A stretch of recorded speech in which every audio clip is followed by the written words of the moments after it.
Hey guys, hope you're having a great day. Today, I want to show you how to run Android apps on Linux that use Xorg display server. This can be adapted for systems using Wayland, as it's the same thing with fewer steps.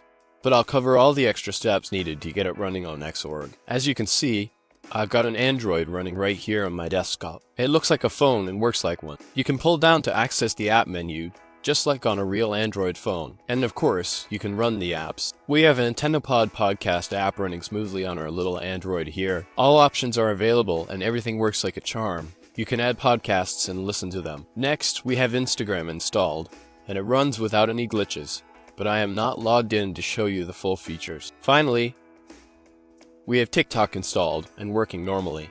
But I blurred the screen because I didn't want to include random TikToks in my video. However, you can trust me and see through the blur that it works great. We have full Android here, so we can also use features like force stopping apps, using the file manager, and installing any other Android app we want. Alright, now that you know what it is, let me walk you through how to do it and set everything up. It's super simple, and we'll go step by step. Alright, we're going to do this using Waydroid. It's a Linux program that functions like a container with a full Android system. Imagine it as a Docker with a full-blown Android inside. If you're not familiar with Docker or containers, don't fret. It's not too complicated to set up. To begin, let's head over to the Waydroid website. I'll provide a link in the description below. As you can see, it's a pretty big project with plenty of information on their website. It's free, open source, has app integration, near-native performance, and lots of other cool features. This little program is truly amazing. Okay, let's start with the setup process for Waydroid. First, we need to add the Waydroid repository to our system and then install Waydroid itself. To do this, we click on Install and then click on Docs to get to the doc explaining the setup process. Scroll down until you find the distro you are using. I am using Linux Mint, which is based on Ubuntu, so I will follow the Ubuntu instructions. I'll zoom in a bit so you can see better. Now, let's look for the Ubuntu instructions. Here it is, found it, so let's open our terminal now. I'm changing the font so you can read better. Okay, done. The first step is to copy the install prerequisite line, just as I did here. I won't copy I because it automatically clicks yes, but I like to read what it will do to my system before it does it. So I always type in yes or manually. We're using apt, so we need a sudo password. I forgot to refresh my apt archive with apt update, so I recommend you do it too. Okay, let's try apt install again, just in case. Now let's use the cd command to change the directory to downloads because we need to download some files. You can use any folder for this, just remember what you're using. If you're not sure, just use downloads as I do. I'm just using ls to check if there's anything there, it's empty. The next step is to use their script to add the Waydroid repos. They recommend piping their script straight into bash with sudo permissions. In this case, it's safe, but I never do this before I read the script. So instead of what they're doing, I'll first download the script with curl, and then read it and check it out. And after that, I'll install and run it. I forgot we just installed curl. Muscle memory. And now I forgot to add output to curl. Now, curl is outputting to install.sh, which is the correct command. Okay, it's downloaded. Now we can check the script out with the cat command. I already read through this script and found it safe, but always do this yourself before you run any script with sudo. So now let's use bash to run it. After I resize my terminal, of course.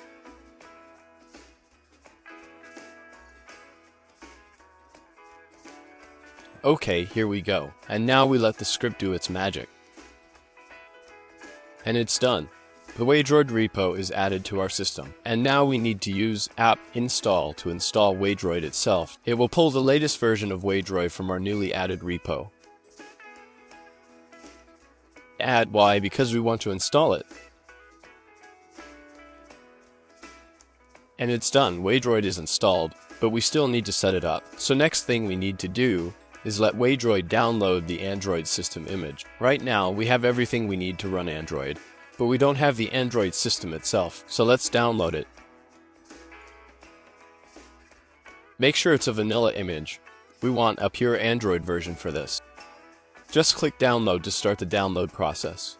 Now, we need to wait for the download to finish. This can take some time, as it can be up to a few gigabytes in size. Be patient here, as it may take a bit. When the little terminal log window shows done, and the green done button becomes available, it's done. So now we have the Android image. If we are using Waydroid on a virtual machine or with an NVIDIA GPU, and it doesn't work, we need to change a few settings. This is explained here. Get Waydroid to work through a VM. It says VM, but it also helps with NVIDIA graphic cards. So let's go to that link. If you don't have an NVIDIA GPU or you are not using a VM, you can skip this step. But for the rest of us, the first step is to open this file in a text editor. They are using Nano, but you can use any text editor you like. I prefer Xed, so I will use that. We need to use sudo, since it's a system file. Now we need to add these two lines right under the properties tag. Just copy and paste them as I did here. Now we need to run this command to make the changes take effect. Just copy and paste it, run it, and you're done. Okay, since we're on X11 here, and Waydroid is meant to be used in Wayland, we need to install a Wayland compositor that we can open in a window where we can run Waydroid. If this sounds a bit complicated, don't worry. It is. But the simple version is that we need a program to run Waydroid inside. It's easy to install with apt, so let's do that. The program we need is called weston, so let's install it using apt install weston. Let it install, and when prompted, type E to continue. Now, we have our Wayland window inside X11. If you happen to be on a distro that uses Wayland, you don't need this step. So let's check if everything works for now. First, let's open the weston window. Here it is. Now let's open Waydroid inside it. Just click on the small terminal icon in the upper corner to open a new terminal inside weston. And now we need to run Waydroid from a terminal inside weston.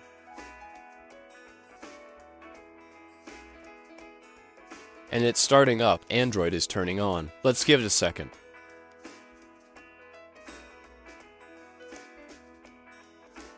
And it works. We have Android. However, if we leave it like this, we'll have a few annoying bugs, and it's not in a phone-shaped format, and many apps expect that. First, let's check our Android version, which will be important later.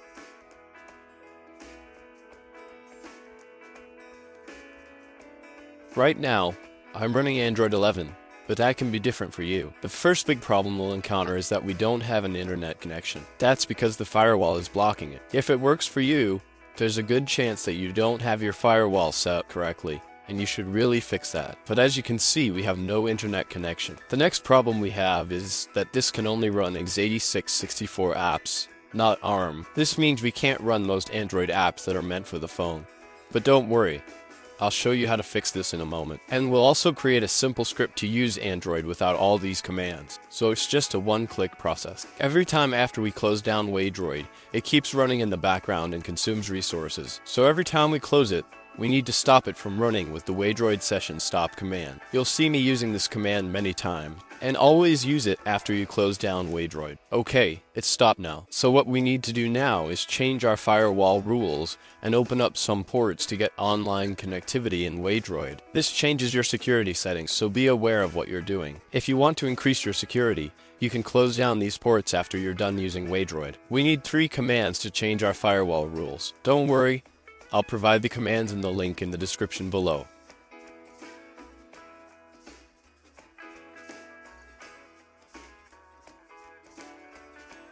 Okay, that's it. We've changed our firewall rules. Let's see if it worked. We'll start it the same way as last time.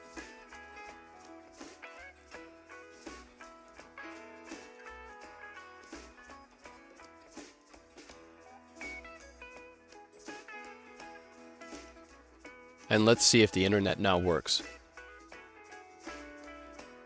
And we are online. As you can see, it works great. However, there is one problem I forgot to mention earlier. When we open a new window, it will open inside the weston. Some windows, like Firefox here, will open as they should, but most windows won't. And we also need to fix this. We want to be able to use our computer normally while using Android apps. Only Android should be open inside weston. To fix this, we need to set up some environment variables and change some weston settings. First, we need to export Wayland display and set it to something, like my socket in this case. Then we need to add some parameters to our weston. The first parameter is the socket we just exported, like my socket, If you used a different name, use that here. The second parameter is X11 because we are using an X11 backend. If you don't add this, it might try to use the Wayland backend and not start up. All the commands are in the link in the description below, so you can just copy and paste them. Let's try it out. Again, we need to start our Android. Give it a minute.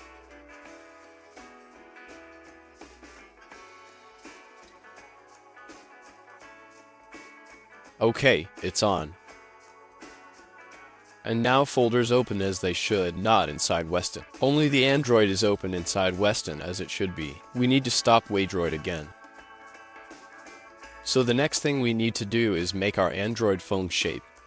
To do this, we need to set the resolution and size of the Weston window. We do that by adding width and height parameters. I am using values of 486 for width and 1000 for height, because that's the aspect ratio that many phones use and it fits on a 1080p screen. The size is in pixels. You can use any values you want and Android will try to fit it the best it can. Let's start it and see how it works now. Okay, the Weston window is now phone shaped. Now let's start Waydroid inside it. The same thing as always. Let it start. And it works. Now it looks like a phone. Great. We have internet. Our Android is in a phone shaped window. And only program running in Weston is Waydroid. Great. Again, we need to stop Waydroid from running in the background. Now we need to make it able to run our maps. To do that, we need an open source program called Waydroid Script. It's a project recognized by Waydroid, so don't worry. I'll provide the link to it in the description. Waydroid Script requires a bit of setup to run and might seem a bit complicated, but it's not that hard. I'll explain everything you need to know. To run Waydroid Script, we need to use commands inside this little window. However, before we can use them, we need to install a few things. First, we need to install Git. Okay, Git is installed. Next, we need to install Python venv. Oops, I made a mistake. Okay, now we're ready. I won't put the next few commands in the description because they can change, and it's best if you get them from the Waydroid script page. So first, make sure you're in a downloads folder or a folder where you want to download all this. Then, we need to clone this repo in that folder. Just use this command. It sounds way harder than it is. Okay, it's downloaded. Let's cd into our new Waydroid script folder and initialize our Python venv. It's just an isolated Python environment, so it won't mess up your system's Python. Next, let's install Waydroid script requirements. Just copy and paste the command. And now, let's finally start Waydroid script with the last command. Okay, it started. The first thing we need to do is select the Android version we're using. That's why we checked that before. Here we choose Install. Next, we need to select what we want to install. We can't select with a click. We need to use the spacebar as it says up there. GApps are full Google services. MicroG is a minimal Google services package that should make most apps work. libdnf is an ARM translation layer that works best on AMD processors. Magisk is used for super user access on rooted phones. SmartDock is an alternative dock for Android. libhoudini is an ARM translation layer for Intel processors. And Widevine is a DRM protection used by services like Netflix. So we'll install MicroG because it's enough for most apps. And I'll install libhoudini because I have an Intel CPU. If you have an AMD CPU, use lidinf. This will allow us to run our maps on our computer. Once we select, let's press enter. Here we need to pick standard, and it will download and install everything we need.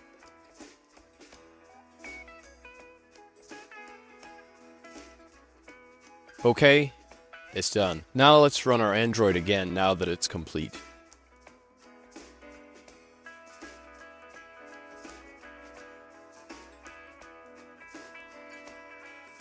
Great, our Android works, and we have a few new apps installed. One of them is the F-Droid App Store, which is an app store for open source Android apps. We need to do some basic setup to make it work. Just accept toes and allow permissions. It's the same as on any Android phone. Oops, it crashed.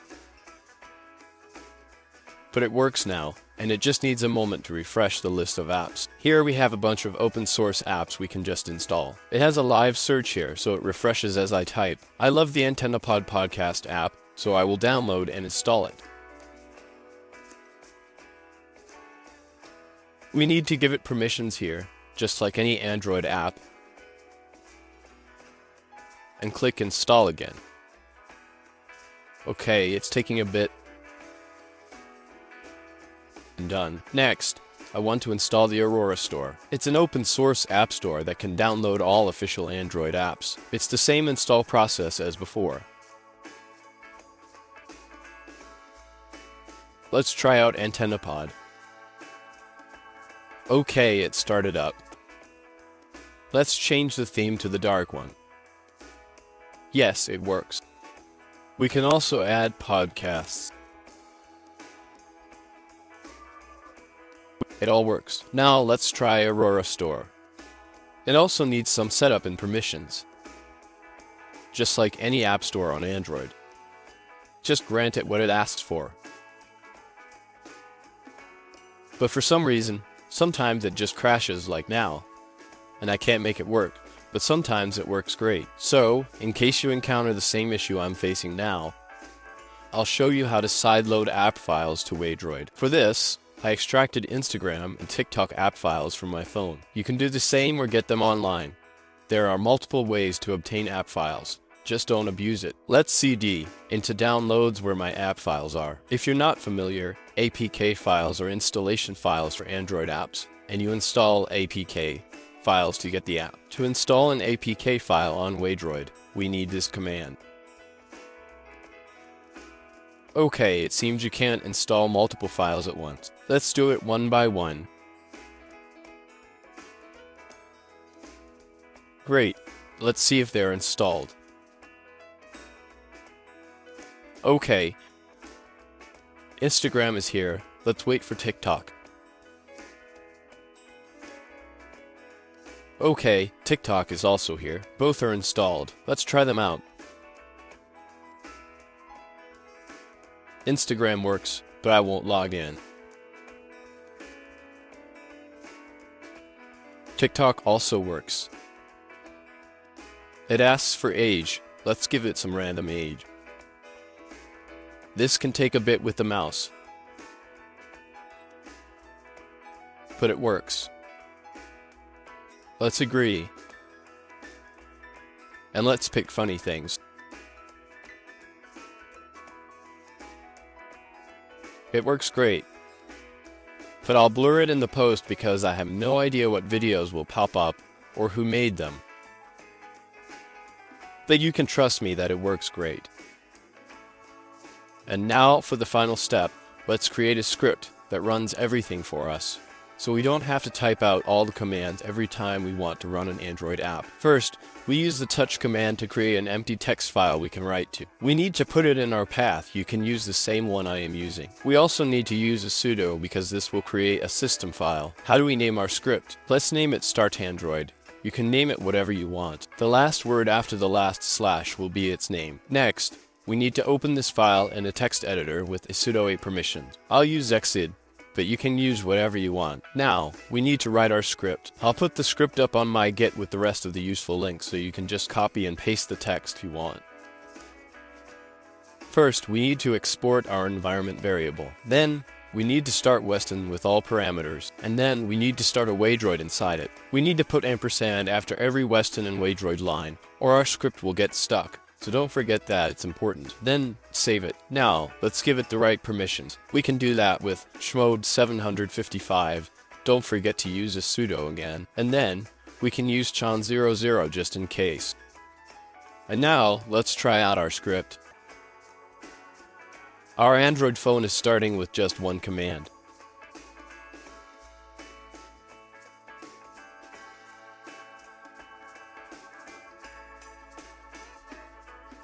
It works great.